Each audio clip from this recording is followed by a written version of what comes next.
नमस्कार मित्रांनो आणि त्याच्या मैत्रिणींनो. तर आज आपण परत भेटलोय वाघोलीसाठी. थंबनेलवरून समजलंच असेल की आपण काय बनवणार आहे. तर वाघोलीविषयी आज मी सांगणार आहे तुम्हाला की तुम्ही तिथे गेल्यानंतर काय काय करू शकताय, कुठं फिरू शकताय आणि काय इथं बघण्यासारखं आहे.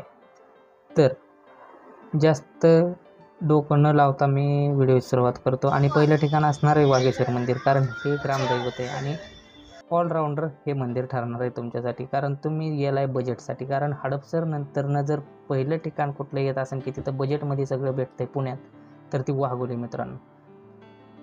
मिडल क्लाससाठी जी पोरं शिकायला जातात त्यांच्यासाठी एकदम स्वर्ग आहे वाघोली.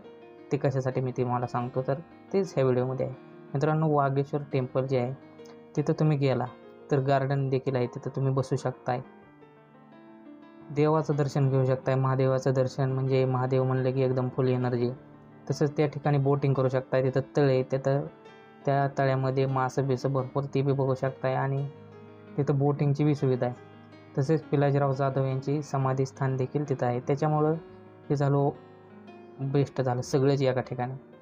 तर दुसरं ठिकाण जे आहे ते मी तुम्हाला सांगतो. आता वाघेश्वर मंदिरापासून सरळ समोर गेला तुम्ही की भैरवनाथ मंदिर लागते. तिथं देखील तळे, थोडीफार घाण कचरा दिसू शकतो पण ॲडजस्ट करून घ्यायचं. तर तिथं देखील दर्शन तुम्ही घेऊ शकता. हे झालं दुसरं ठिकाण. आता तिसरं ठिकाण मित्रांनो, तर तिसरं ठिकाण जे आहे जे BJS कॉलेज आहे त्याच्या समोर एक खाऊ गल्ली. एवढी एनर्जी आली देवाचं दर्शन घेऊन. मुलींना काय पाहिजे असतं, हिरवळ. या ठिकाणी तुम्हाला हिरवळ पाहायला मिळेल कारण मागं डोंगर आहेत. तर हे झालं तिसरं. आणि चौथं ठिकाण म्हणजे मित्रांनो ती जी मागं जी दिसतात डोंगरं, टेकड्यांवरती तुम्ही ट्रेकिंग करू शकता. लय मोठ्या नाहीत पण तरी 700-800 कॅलरीजचं अंतर तुम्हाला बरोबर पार होईल वर गेल्यानंतरनं. तर ह्या टेकड्यांवरती चढल्यानंतरनं तुम्ही जोगेश्वरी मातेचं मंदिर आहे पलीकडच्या बाजूला, त्या ठिकाणी उतरून तिथं दर्शन घेऊ शकता.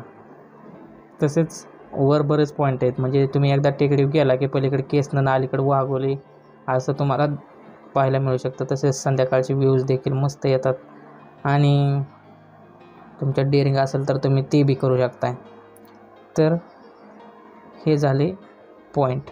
आता तुम्हाला सांगतो, जर तुम्हाला लांब जायचं असेल तर वाघोली ते म्हणल्यावर बाईक रायडिंग असतं कपलसाठी. प्रत्येक व्हिडिओमध्ये असा पॉईंट घ्यावाच लागतो कारण बघणारे हेच असतात. तर जर तुम्हाला बाईकवर फिरवाय न्यायचं असेल कुठंतरी लांब बाबा की जरा शायनिंग डॅशिंग मारायची असेल तर तुम्ही जाऊ शकताय वाडी बोलायला. तर वाडी बोलायला जर रोडने गेला तुम्ही, केसननमधून तो रोड निघतो, तर वाडी बोलायला जातानाच तुम्हाला मध्येच ते दिसेल तिथे एकदम कमान बिमान केलेली. त्यांनी ट्रेकिंगसाठी एकदम उत्तम नियोजन केलं, एकदम कडक. आता पावसाळा असल्यामुळे तुम्हाला तिथं गारवा जाणवेल, हिरवळ जाणवेल, तर त्या ठिकाणी देखील तुम्ही भेट देऊ शकता. तर एवढंच आहे मित्रांनो. तुम्हाला जर काय अजून माहिती असेल तर कमेंटमध्ये सांगा, जेणेकरून बाकीच्या माझ्या गेलेल्या मित्रांची मदत होईल. तर भेटूया नेक्स्ट व्हिडिओमध्ये. तोपर्यंत बाय.